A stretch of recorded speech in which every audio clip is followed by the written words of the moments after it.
In this video, I'd like to talk about the math question of the day for Friday, August 11th, 2023.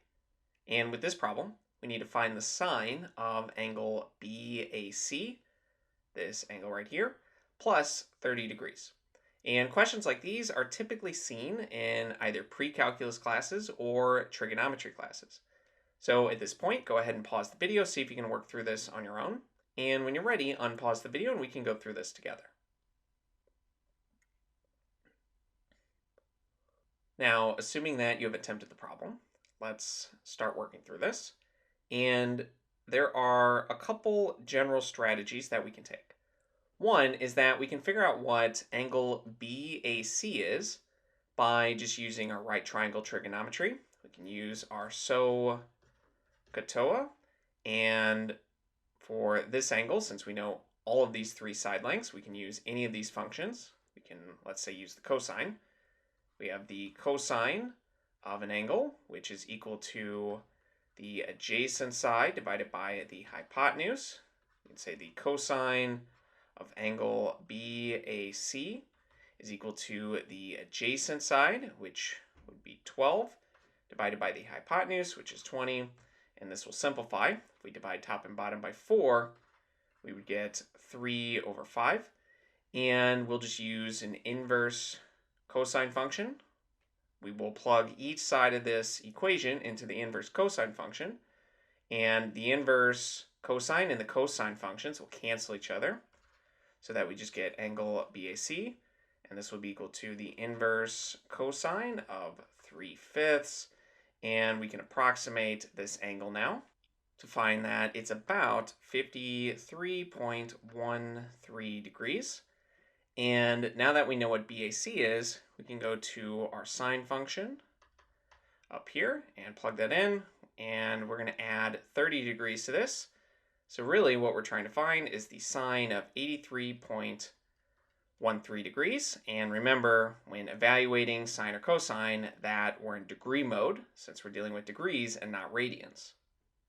And using a calculator, what we'll find is that this is approximately 0.9928, and it is irrational, so the decimal expansion will go on forever, but we can round it at this point right here.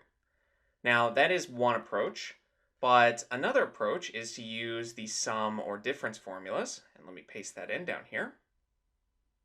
And with this formula, what we can see is that if we are adding or subtracting two angles inside our sine function, let's say we're adding, like we are here, then we would have that this is equal to the sine of the first angle multiplied by the cosine of the second angle plus the cosine of the first angle multiplied by the sine of the second angle. And let's actually evaluate that. We can plug everything in here. So we have the sine of angle BAC plus 30 degrees. And this will be equal to the sine of angle BAC multiplied by the cosine of 30. And we'll be adding the cosine of angle BAC multiplied by the sine of 30 degrees. So if we can simplify this expression, then we can see that this will be equal to this 0.9928 here, or approximately that. So let's plug in what we know. The sine of angle BAC. Remember, sine deals with opposite divided by hypotenuse. And let me make just a bit more room. We really just need the triangle at this point. And the sine of angle BAC. We want the opposite to the angle divided by the hypotenuse. We have 16 over 20, which simplifies to 4/5. And the cosine of 30 degrees, you may remember, is the square root of 3 over 2. Then we add the cosine of angle BAC, which will be the adjacent over the hypotenuse, which we know is 3 over 5 when we simplify, multiplied by the sine of 30, which is 1/2.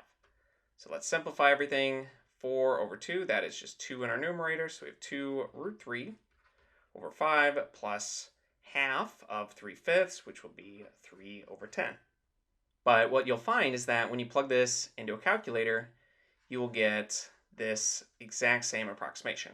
But if you do want an exact answer, then this right here will be the exact answer. Using that first method only gives us an approximate answer since we do have to round.